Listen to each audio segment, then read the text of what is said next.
রাধে রাধে বন্ধুরা, কেমন আছো তোমরা সবাই? আশা করছি তোমরা সবাই খুব ভালো আছো। আমিও ভালো আছি। তো এই সিম্পল হাউসওয়াইফ জয়শ্রীর নতুন আর একটি ব্লগে তোমাদের সকলকে স্বাগত জানাই। এখন বাজে সকাল 6:45। তাহলে চলো এখন থেকেই তোমাদেরকে সাথে নিয়ে আমার ব্লগটা স্টার্ট করছি। আই হোপ যে আজকের ব্লগটাও তোমাদের ভালো লাগবে।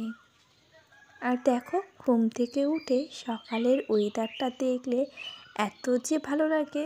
তবে জানো তো, বেলা যেই হয় তখন না প্রচণ্ড একটা ভ্যাপসা গরম দেয়। আবার যেই না সন্ধ্যা নামে তখন থেকে আবার হালকা হালকা ঠান্ডা ঠান্ডা ওয়েদার। আবার ভোরের দিকে গেলে ভালোই কিন্তু ঠান্ডা, তখন আবার লেপ কম্বল মুড়ি দিয়ে ঘুমানোর মতন অবস্থা। তো আমাদের গ্রামে এরকম অবস্থা হচ্ছে, তোমাদের আর কার কোথায় কোথায় এরকম অবস্থা হচ্ছে আমাকে একটু কমেন্টে জানাবে তো। তবে চলো, এর সাথে প্রতিদিনের ন্যায় বলে রাখি, আজকের ভিডিওটি তোমাদের কেমন লাগলো একটা লাইক কমেন্ট করে জানাতে ভুলে যেও না। আর নতুন যদি কোনো বন্ধু আজকে আমার ভিডিওটি এই পর্যন্ত দেখে থাকো, ভিডিওটি দেখে ভালো লাগলে চ্যানেলটিকে সাবস্ক্রাইব করে রাখতে পারো। আর পুরনো বন্ধুরা যারা অলরেডি এই কাজটি করে রেখে দিয়েছো তাদেরকে জানাই অসংখ্য ধন্যবাদ আর অনেক ভালোবাসা। আর এই যে দেখো, সকালবেলা ঘুম থেকে উঠে কিন্তু আমার বাসি কাজকর্ম সবটা কমপ্লিট হয়ে গেছে। এবারে বসলাম দাঁত ব্রাশ করতে। আর আমাদের বাসি কাজ বলতে গ্রাম্য এলাকায় ঘর উঠান ঝাড় দেওয়া, দূরে জল দেওয়া, এইগুলোই বেসিক কাজ থাকে। আর সেইগুলোকেই কমপ্লিট করে এবারে ফ্রেশ হয়ে একটু হালকা হাতে অ্যালোভেরা জেলকে ম্যাসেজ করে নিচ্ছি। যেহেতু যে গরম পড়ে গেছে, এখন আর স্কিনে তেমনভাবে সকালবেলা কোনো রকম ময়েশ্চারাইজেশন লাগানো লাগছে না। শুধুমাত্র হালকা হাতে আপারে টেনে টেনে অ্যালোভেরা জেলটাকে ম্যাসেজ করে নিলেই হয়ে যাবে। আর এমনিতে আমার অয়েলি স্কিন, যেই না একটু গরমের টান পড়েছে এখন তো আর মোটামুটি তোমার কোনো রকম ক্রিম লাগানোই লাগে না। আর জানো তো, এই যে সকালবেলা একবার যদি নিজের মুডটাকে ফ্রেশ করে নেওয়া যায় তাহলে কিন্তু সমস্ত কাজে দেখবে একটা ডবল এনার্জি পাওয়া যায়। আর এখনও চা খেতে গেলাম না, ভাবছি যে এই ঘরের বিছনার উপরে যে জামা কাপড়গুলো আছে সেইগুলোকে আগে পরিপাটি করে গুছিয়ে নিই, তাহলে ধীরে সুস্থে চা 1 কাপ খেতে পারবো। আর মাথায় এই যে কাজের বোঝা নিয়ে 1 কাপ চাও জানো তো ধীরে সুস্থে খাওয়া যায় না। তাই ভাবলাম আগে কাজটা কমপ্লিট করে নিই, তারপরে গিয়ে চা খেয়ে নেব।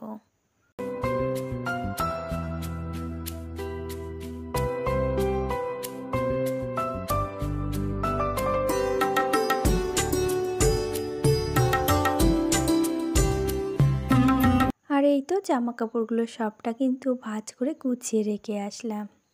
তবে একটা কথা কি জানো তো, জীবনে যেটা পরে করব ভাববে সেটা কিন্তু কখনো করে উঠতে পারবে না। তাই চাপমুক্ত থাকতে গুছিয়ে থাকাটা কিন্তু জরুরি। তুমি যদি নিজে সারা দিন টেনশন মুক্ত একটা লাইফ পেতে চাও তাহলে কিন্তু যে কাজটা করব ভাববে সেই কাজটা তখনই করে নেবে। আর নয়তো ওই যে কাজটা একবার তুমি ফেলে রেখে দেবে, তো সারাদিনে কিন্তু কোনো রকম কোনো কাজ তুমি ভালোভাবে করতে পারবে না। মাথার মধ্যে শুধুমাত্র ওই ইনটেনশনটাই ঘুরতে থাকবে। আর আমার তো এই অনুভূতিটাই ফিলস হয়। তো তোমাদের কেমন কি হয় অবশ্যই আমাকে কিন্তু একটু জানাবে যে আমার মতন ড্যাবড়া আর কেউ আছে নাকি। তো যাই হোক, আমি নিজেকে নিজে মাঝে মাঝে ভাবি যে আমি সত্যি একটা এমন ড্যাবড়া যে কাজটা ভাবি তখন সেই কাজটা করে ফেলি, আর যেটা হুটহাট করে মানে মাথায় যেটা সেটিং হয় তখনই করি। আমি না সবসময় প্ল্যান মাফিক কাজ করতে পছন্দ করি না, যে প্ল্যান করে করব কখন কোনটা করব, ওটা হয় কিন্তু সবসময় যে প্ল্যান মাফিক হয় তা কিন্তু নয়। কিছু কিছু সময় এমন হয় যে ড্যাবড়ামো করে এই কাজটা আগে, আগের কাজটা পরে, মনে হয় যেন এটা আমার সুবিধা হবে। তো ওই সুবিধা মতন প্ল্যান এটাই করি। তাছাড়া যে ওই যে মানে গুছিয়ে যে সব সময় সব কাজটা এরপরে ওইটা ওর পরে ওইটা, ওটা আমার দ্বারাই হয় না। আমার মনে হয় কাজ তো কাজ, যখন যেটা মনে ভালো লাগবে তখন সেটা সেইভাবেই সাজ। আর এই যে ইতিমধ্যে স্কুলের বেলা হয়ে গেছে, দুটো বাচ্চাকে গুছিয়ে রেডি করে খাইয়ে দাইয়ে যাক ওদেরকে স্কুলে পাঠিয়ে দিলাম দুগ্গা দুগ্গা বলে। এবারে আমি ধীরে সুস্থে সংসারের বাদবাকি কাজগুলোকে করতে পারবো। জানো তো, ওদের দুজনকে নিয়ে কোনো রকম কোনো কাজ তুমি ধীরে সুস্থে করতে পারবে না। তুমি একদিক দিয়ে পরিষ্কার করে আসবে, অন্য দিক দিয়ে দেখবে ওরা ছড়িয়ে বড়িয়ে ঠিক নোংরা করে দিয়েছে। একটা হলে হয়, সেই ওই কথায় বলে না, একের আমি রক্ষে নেই সুগ্রীব তার দোসর। আমার হয়েছে তেমন ব্যাপার। একটা ছেলে নিয়ে অনেকে সামলে পারে না, আর আমার তো দুটো বাচ্চা ছেলে। তাদেরকে নিয়ে সামলাতে সামলাতে মাঝে মাঝে মনে হয় আমার সামনের পোর্শনটা টাকলা হয়ে গেছে। অনেকে সিঁদুর পরে টাকলা হয়ে যায়, আর আমার দুটো বাচ্চার এই ঝামেলা পোয়াতে পোয়াতে অকালে আমি টাকলা হয়ে যাচ্ছি। তো যাই হোক, এই যে জামা কাপড় কিছু ছিল সেইগুলোকে তো ধুয়ে কেচে প্রতিদিনের ন্যায় মেলেও দিলাম, আর একটু শ্যাম্পু করে নিয়েছি। আজ না ঠাকুর ঘরে যাব বেশ কয়েকদিন বাদে পুজো দিতে, মনটা বেশ ভালো লাগছে। তবে ভগবান আজকে আমার মুখের দিকে না তাকিয়ে একটা ফুল ফুটিয়েছে গাছে, দেখতেই পাচ্ছ সামনে সাদা যে জবাটা ফুটে আছে ওটাই, আর আছে নয়নতারা। এগুলো নিয়েই আমাকে এখন সন্তুষ্ট মনে পুজো দিতে হবে। আর দেখি গিয়ে কাকি শাশুড়ি মার কাছে কোনো রকম কোনো লাল জবা ফুটেছে নাকি, তার কাছ থেকে দুটো ধার নিয়ে আসবো। যেহেতু মায়ের পায়ে একটু লাল জবা ফুল না দিলে যেন আমার মনটাই স্বাদ মেটে না। ওই যে কথায় বলে না, মায়ের পায়ের জবা হয়ে উঠ না ফুটে মন, তো আমারও সেম তাই। শুধু বাবাকে দেব, মাকে দেব না তা তো নয়, বাবার জন্য তো একটা সাদা ফুল ফুটেছে, তবে মায়ের জন্য একটা লাল ফুল ফুটলে বেশ ভালো লাগতো। বাবু 2 দিন পুজো দিয়েছে, একেবারে থালা ভরে ভরে ফুল তুলে দিয়েছি, পুজো দিয়েছে। আর আজ আমার যেই পালা পড়েছে অমনি ফুলগুলো সব ফোটা বন্ধ হয়ে গেছে।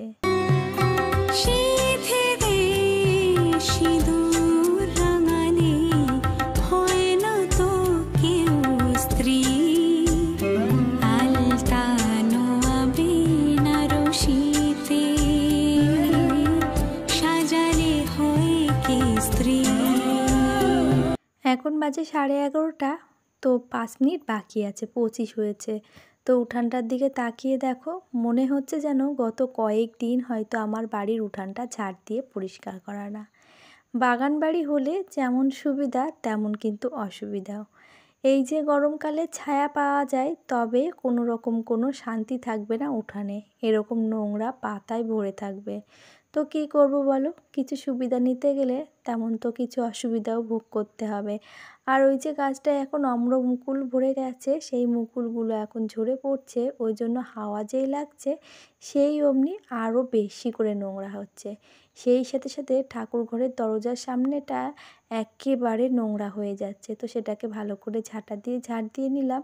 ঠাকুর ঘরটা তো ঝাঁটা দিয়ে ঝাড় দেওয়া যায় না, সেটাকে মুছতে হয়, কিন্তু দরজার সামনের যে পজিশন থাকে সেটাকে একটু ঝাঁট না দিলে আর হয় না। আর তারপরে এই যে গোপুসোনা, মা তারা, শিব ঠাকুর, নন্দী সবাইকে নিয়ে বসেছি একসঙ্গে এক জায়গায় একটু স্নান করিয়ে দেওয়ার জন্য। এই কয়দিন ধরে তো বাবু ঠিকঠাকভাবে পুজো দিতে পারছে না, ও যেমনটা পাচ্ছে তেমনটা দিচ্ছে, ও তো আর আমার মতো অত ঘটাসাটা করে দিতে পারে না। আর আজ আমি পুরো একেবারে ঠাকুরের আসন ঠাকুরগুলো সবটা একেবারে ঝেড়ে পুছে পরিষ্কার করে একটা ভিজে কাপড় দিয়ে কিন্তু ঠাকুরের অ্যালবাম, ঠাকুরের মূর্তি যা আছে সবগুলোকে মুছে দিয়েছি। আর এতে করেই মনে হলো যেন মনটা একটু প্রশস্তি হলো। আর আজ হলো শনিবার, তো সেখানে কিন্তু হনুমান চল্লিশা পড়তে পড়তে অনেকটা কাজ এগিয়ে নিয়েছি, আর এখন হনুমানজির নাম জপতে জপতে হনুমানজির একটু আরতি দেখিয়ে নিলাম। আর সবশেষে এই যে আমার পুজো দেওয়া কমপ্লিট হলো গত কয়েকদিন বাদে। আর আজ মনে হচ্ছে মনে একটা বড় প্রশস্তি কাজ করছে। জানো তো, ঠাকুর পুজো দেওয়া না থাকলে আর রান্না না থাকলে মনে হয় যেন আমার কাছে সংসারে যেন কোনো কাজই মানে নেই নেই নেই নেই এরকম মনে হয়। কি করিনি সেটাই মনে হয়। নেই নেই বলবো না, নেই নেই বলতে নেই, নেই বললে সব কিছু শূন্য হয়ে যায়, নেই জায়গায় কিন্তু বাড়ন্ত বলতে হয়।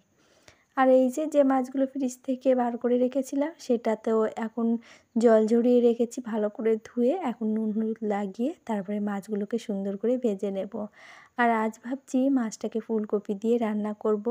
তবে জানো তো, এখন অসময়ে আর ফুলকপি খেতে ভালো লাগে না, তবে দেখি কেমন লাগে। মাছগুলো তো ভালো, সেক্ষেত্রে ভাবলাম যে ফুলকপি দিয়ে রান্না করলে হয়তো একটু বেটার লাগবে। তবে আমার কাছে খুব একটা ভালো লাগেনি, তোমার দাদাভাইয়ের কাছে আবার বেশ ভালো লেগেছে। তো আর কি, সংসারে যাদেরকে ঘিরে আমার ভালো থাকা, তাদের যদি ভালো লাগে আর তারা যদি ভালো থাকে, সেটা নিয়েই আমরা কিন্তু হ্যাপি থাকি। আমাদের জীবনে কিন্তু মানে মধ্যবিত্ত পরিবারে থেকে সেখানে কিন্তু খুব পরিমাণে টাকা পয়সার প্রয়োজন হয় না, আমাদের প্রয়োজন হয় একটুখানি ভালোবাসা আর যথাযথ সম্মান। এইটুকু পেলেই কিন্তু আমরা হ্যাপি। আমরা কিন্তু সম্মানের আশায়, ভালোবাসার লোভে এই সংসারকে আঁকড়ে বসে থাকি।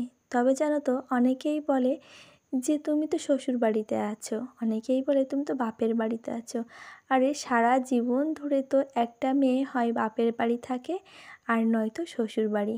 যদি তার 30টা বছর হয় তো 15টা বছর অন্তত সে বাপের বাড়িতে থাকে আর 15টা বছর শ্বশুর বাড়িতে। তো সেম সেম দুটো জায়গায় থাকলো, তাই বলে সেখানে কিন্তু নিজের বলে কখনো সে দাবি করতে পারে না যেটা আমার বাড়ি। এই যে আমরা কর্ম করে যাচ্ছি প্রত্যেকটা মেয়ে, এটাও কিন্তু একসময় বলতে হবে আমি শ্বশুর বাড়িতে আছি। নিজের বলে কিন্তু মেয়েদের কখনো কোনো কিছু হয় না, তবে মেয়েরা নিজের বলেই কিন্তু সবটা নিয়ে আঁকড়ে ধরে বেঁচে থাকে। আর ওদিকে রান্না হতে না হতে বাবুরা স্কুল থেকে চলে এসেছে। আজ আবার শনিবার বললাম না, আজ 1টার সময় ছুটি হয়ে গেছে। তো রান্না হতে না হতে এদিকে একজন দেখো টেবিলের উপরে চিৎকার হয়ে শুয়ে পড়ছে, প্রচুর খিদে পেয়ে গেছে। তো ওই জন্য ভাবলাম আগে ওদেরকে ভাত বেড়ে দিই, তারপরে গিয়ে না হয় আমি রান্নাঘরটাকে পরিষ্কার করব। তো ওইদিকে ছোটোবাবু কিন্তু এখনও আসেনি। উনি বাবু দেখবে সকাল হোক, দুপুর হোক আর রাত, ওনাকে ডাকলে উনি 3বার না ডাকলে উনি আসবে না। উনি যে কোন ভগবান তা জানি না। তো এই যে দেখো ভগবান এলো, এখন দেখি কি দিয়ে কি সন্তুষ্ট করা যায়। তো দুজনকে সন্তুষ্ট করে দিয়ে আসলাম। আর তোমরা একটা জিনিস খেয়াল করেছো নাকি আমি জানি না, ফুলকপি দিয়ে মাছ দিয়ে রান্না করছিলাম, তার মধ্যেও কিন্তু বাবুদের প্রয়োজন অনুযায়ী আবার 2টো ডিম ভাজা করেও তার ভেতরে অ্যাড করে দিয়েছি। নয়তো আবার ছোটোবাবু মাছ খায় না, বড়োবাবু মাছ খায়। তবে যেই দেখবে ভাই ডিম খাচ্ছে তারও কিন্তু একটা দেয়া লাগবে। আর এই তো খাওয়া দাওয়া শেষ করে তারপরে গিয়ে বাসন কুসন যা ছিল সবটা মেজে ধুয়ে প্রায় 1 ঘন্টা মতন ঘুম দিয়ে উঠেছি। এখন 5:30 বাজে আর এখন উপরে এসেছি এই জামা কাপড়গুলো তুলতে। তারপরে এখনও নিচে গিয়ে উঠানোর যে অবস্থা দেখলে তো কান্না পাচ্ছে, মনে হচ্ছে আজকে আমি সারাদিন উঠান ঝাড় দিইনি। সকালবেলা উঠান ঝাড় দিয়েছি 10টার দিকে, তারপর উঠানের দিকে তাকিয়ে দেখি পুরো একেবারে যেরকম আমের পাতা পড়েছে সেরকম আমের বোল পড়ে একদম পুরো উঠোনটা পাকিয়ে আছে।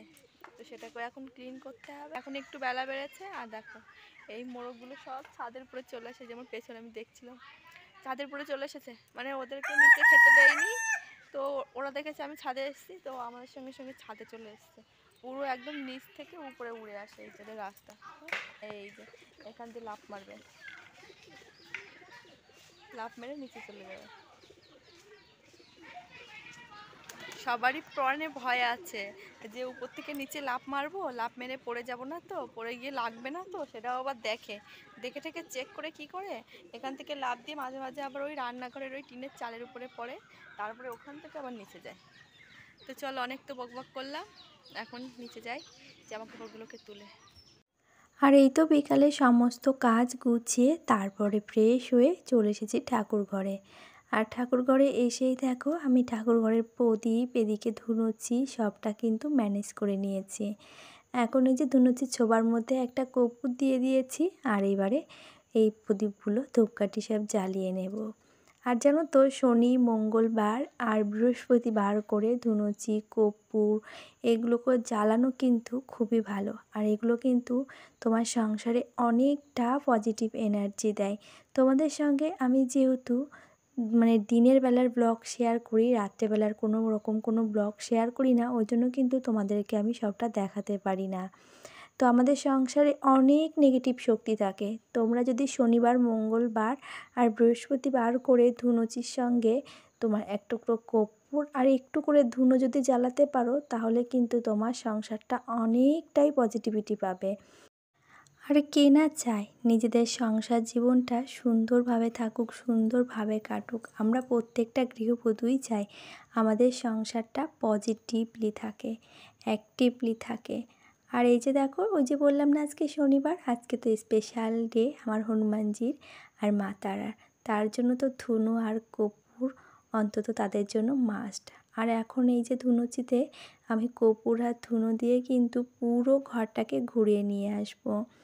আর পুরো ঘর বলতে রান্নাঘর, শোবার ঘর, তোমার যতটা আমাদের ঘর আছে টুকিটাকি যে ঘরগুলো আছে সব ঘরেই কিন্তু আমি এই ধুনুচিটা ঘোরাবো।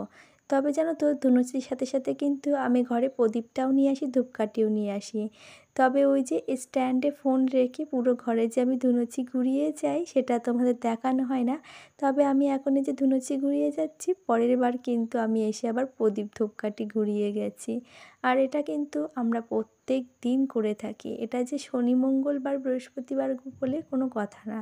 প্রদীপ ধূপ ধুনো আর ধুনুচি এটা কিন্তু আমরা প্রতিদিনই সন্ধ্যাবেলা করে ঘর দিয়ে ঘুরিয়ে যাই। আর সাথে করে একটা প্রদীপ প্রতিদিন তুলসী তলায় অন্তত জ্বালানোর চেষ্টা করবে। এতে করে কিন্তু মা লক্ষ্মী আর দেবী তুলসী সন্তুষ্ট হয়। আর এই যে বাবুদের পড়াশোনা কমপ্লিট হয়ে গেছে, তারপরে তোমাদের দাদাভাই এনে দিয়েছে এর মধ্যে চাউমিন দুজনকে হাফ প্লেট করে 1 প্লেট। তো সেখান থেকে আমাকে শেয়ার করছে, আর এদিকে আমার জন্য এনে দিয়েছে দুধ আর বিস্কুট। এটা বাড়িতে বানান্ত ছিল, তার জন্য সে এখন এনে দিল। সকালবেলা এটা দিয়ে চা বানিয়ে খাবো। এখন এদের সঙ্গে চাউমিন খাবো, তাহলে আর চা কোথায় খাবো? সন্ধ্যাবেলাটা না চা খাওয়া খুব একটা নেশা না, তবে যেদিনকে মন লাগে সেদিনকার সন্ধ্যাবেলা খাই, নয়তো আমার সকালবেলা চা দিতেই হবে। তাহলে চলো বাচ্চাদের সঙ্গে চাউমিন খেতে খেতে আজ আসি। সকলে খুব ভালো থেকো, আবারও দেখা হবে।